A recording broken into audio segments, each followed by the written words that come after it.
This week on Beacon Web News, I talked to Professor of Environmental Studies Dr. Elena Traister about the new composting pilot program that has been initiated for the townhouses.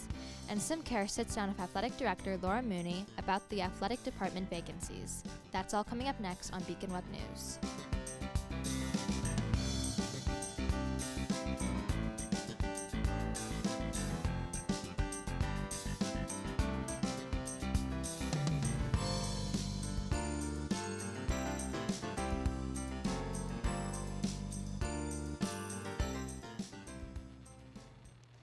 Hello and welcome to the October 14th episode of Beacon Web News. I'm Mei Craig.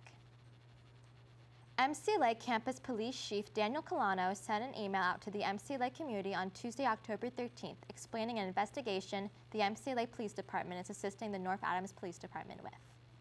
On October 12th at approximately 12:30 a.m., it is reported that 4 female MCLA students were walking in downtown North Adams when a black 4-door sedan occupied by 3 males approached the student.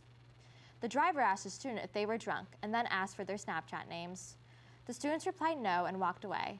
The students then hid in the bushes as the vehicle circled the block. The students contacted the North Adams Police Department, who contacted the MCLA Campus Police to escort them back to their dorms.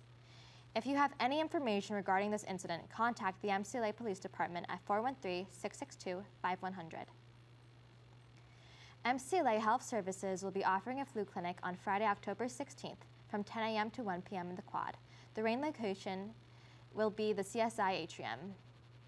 Flu shots are available to the entire MCLA community. Bring your insurance card and copays will apply. There will be one more clinic after this on October 21st from 1 p.m. to 4 p.m. The Center for Student Success and Engagement will be hosting Taking Note Effectively on Friday, October 16th at 3 p.m. This event will teach you different techniques for taking notes in college. This link can be found in the MCLA app. The Featured Artist series hosted by Gallery 51 will continue with muralist Vincent Valdez. Valdez is the youngest artist to have a solo exhibition at the McNay in Texas. This event will take place on Saturday, October 17th at noon. To register, go to the MCLA and community page on the MCLA website. A recorded version of the talk will also be on the BCRC YouTube page. The election winners for SGA were announced on Thursday, October 8th. The Beacon's managing editor, Natalia Giacomosi, is here to answer questions about the election. What was Dean Little's response to not being on SGA anymore? During the October 5th SGA meeting, President Dean Little said it was bittersweet being able to step back and focus on his classes for the first time in 4 years since being on SGA, but he was still willing to help out with several committees, including election committee. During the September 24th meeting, he announced he would not seek re-election. Can you explain what the presidential ticket is? The presidential ticket is a package deal, so instead of just voting for the president, that same ballot as the presidency contains who is running for coordinating vice president and executive vice president. So instead of 3 separate ballots, you vote on the same ballot for those roles. For example, for the upcoming election day, instead of voting for Joe Biden, you are voting for Joe Biden and Kamala Harris because they are the Democratic ticket. And likewise, President Trump is running with Vice President Mike Pence, so you will be voting for the Trump-Pence administration ticket. Who won the presidential ticket? Who won the presidential ticket? Current coordinating Vice President Shannon Prouty won for the presidency for the fall semester into 2021. The new executive vice president will be Noah Henkenius, also a senior, and the new coordinating vice president is Melanie Davis, who is a junior. Who are the new members of SGA and what are their positions? So the new members of SGA include the executive vice president Noah Henkenius and the new coordinating vice president Melanie Davis. For the class of 2021 council, the president is Crystal Warchick, Samantha Johnson is the vice president, and Brian Adelt is the treasurer for the class of 2021 council. Ian Krobny, a class of 2023, won a residential seat on SGA, and Edgar Perez is the class of 2023 president. No one was elected on a seat for the class of 2022 council, and Andreas Medina is the treasurer of class of 2024 council. Thanks for the information, Natalia. From Monday, October 19th to Friday, October 23rd, the Women's Center will be virtually hosting It's On Us campaign. The campaign is to put an end to sexual assault on college campuses. A time for each of the days is yet to be determined. The MCLA Day of Dialogue this year, held on Wednesday, October 21st, will be held this year on Wednesday, October 21st from 8 a.m. to 9 p.m. This year's theme is Creating Change Through Community, Action, and Organizing. The event is a campus-wide alternative day of education with a suspended day of classes to ensure full campus participation from students, faculty, and staff. The event will occur virtually online. For more information, visit bit.ly/MCLA-DOD. Need help filling out the FAFSA? Let MCLA Student Financial Services help.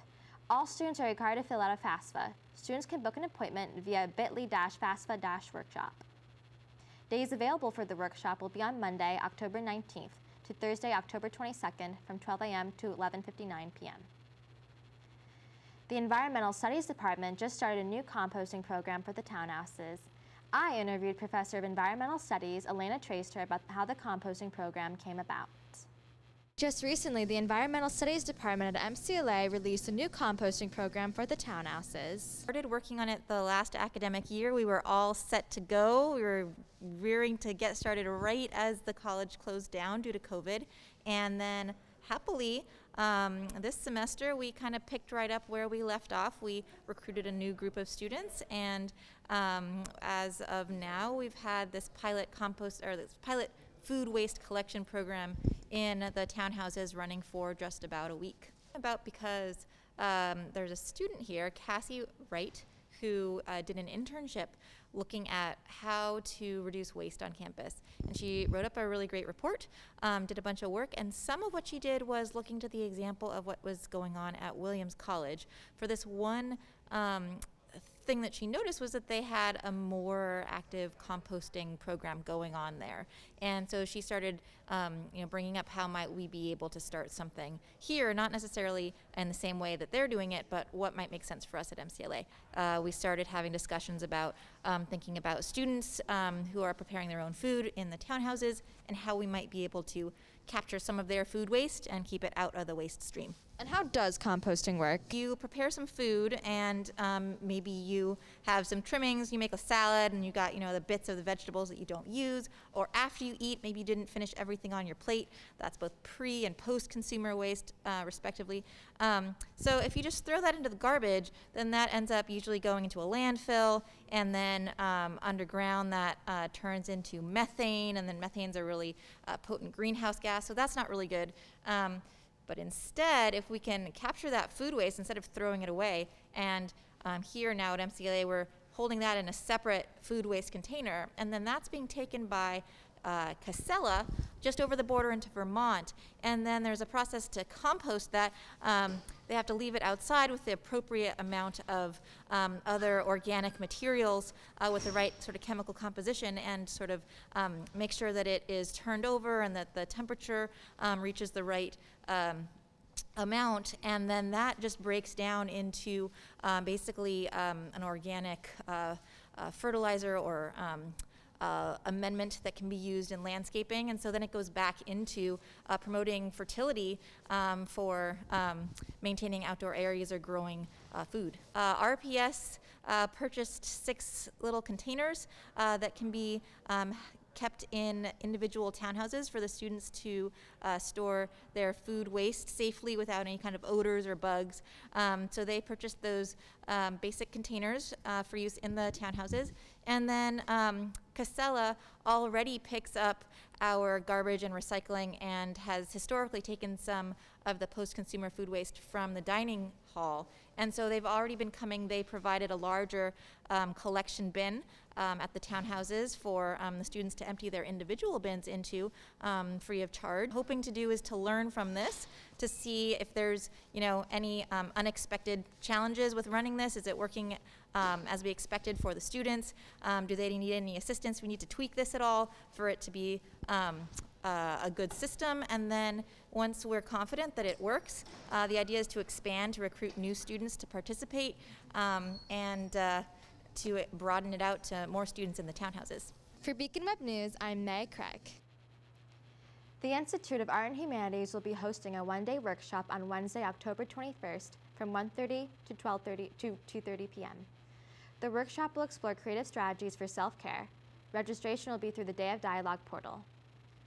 Want to learn more about high-quality special effects Halloween makeup? Then stop by the Volunteer Center on October 17th virtually from 1 p.m. to 3 p.m.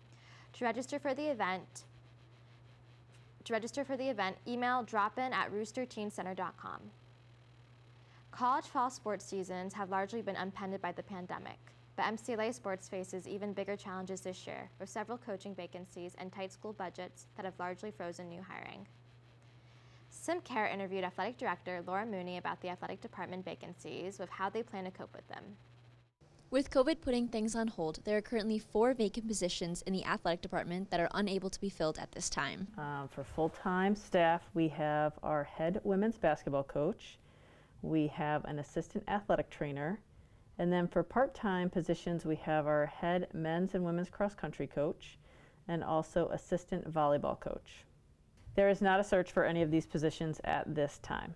Yeah, we've just been on hold because of COVID. We haven't really gotten the green light to go ahead and move these positions forward at the moment, but we're hopeful that, with the spring semester coming, and obviously there's a lot of unknowns still regarding everything, but that we'll hopefully be able to get some of these positions filled. Student athletes in these sports are affected by not having a coach. Mooney comments on how these students are feeling about the situation. I mean, obviously, frustrated, disappointed. I mean, no one likes to not have a coach. I mean, I'm, disappointed that we haven't been able to fill the positions. I think it's incredibly important to have a coach. Being part of a team, it's really kind of the coach is the glue, keeps everybody together and moving kind of in the right direction. They're also important as far as it relates to recruitment. I've actually been the person recruiting for these sports that don't have coaches right now, sending emails to high school seniors. The department is currently in conversation about some different options for the upcoming women's basketball season. We're trying to come up with solutions for basketball since it's more immediate, as Kyle mentioned. Just trying to see what makes sense and what we can do to get some practices in, even if it's an interim situation for just the time being, but to be able to have somewhat of a structured practice with hopes that they'd be obviously competing in January when they come back on campus as usual. There are still some unknowns as to whether there will be a basketball season this year. We talk about it every week since March, I feel like. The ADs in the conference talk extremely often, and we just talk about lots of different scenarios. The NCAA Sports Science Institute, who's kind of like the end-all be-all when it comes to providing guidance on student-athlete health and safety, has put out recommendations that in order to compete in a high-risk sport, which basketball falls in that category, that you would need to test your athletes 3 times a week. So there's a lot of questions around, wow, that's a lot of money. How do we even do that? So that's kind of where everyone's at right now. That just came out last week, I believe, that guidance. So there's been a lot of conversation around how do we make this work, for our schools. For Beacon Web News, I'm Sym Kehr. The community organization Common Folk will be hosting a reopening event on Friday, October 16th from 6 to 8 p.m. There will be music, familiar faces, and more. For more information, check out their Facebook page at facebook.com/wearecommonfolk. The community group Men Initiating Change in North County will be hosting a standout against domestic violence as part of Domestic Violence Awareness Month. This event will take place on Tuesday, October 20th from 5 to 6:30 p.m. at the North Adams City Hall. Social distancing and masks are required. For more information, go to facebook.com/Berkshire-MIC. A Dalton man, Lonnie Dufree, was arrested in relation to a fire set on Friday, October 9th that destroyed a sign spelling out Biden and Harris using 20 bales of hay. The fire was reported at 6:42 p.m. on Friday. Dick and Crane, owner of Holiday Brook Farm, posted the first picture of the sign on Facebook on October 8th. Dufree has been charged with burning personal property. Since the fire, community members have come together and helped Crane rebuild the bales of hay, which include a new sign which Crane told the Berkshire Eagle that he wanted the new message to help bring people together, not create more divisiveness. And now from the Beacon. Mark Franklin, professor of English and Communications at MCLA, has been nominated by Berkshire Magazine, one of this year's top 25 people of the Berkshires. He was nominated for his time teaching and his community involvement of music. RPS is in the process of transitions to a new online housing assignment called the Housing Director. This program was tested this semester and will be ready to use by the spring.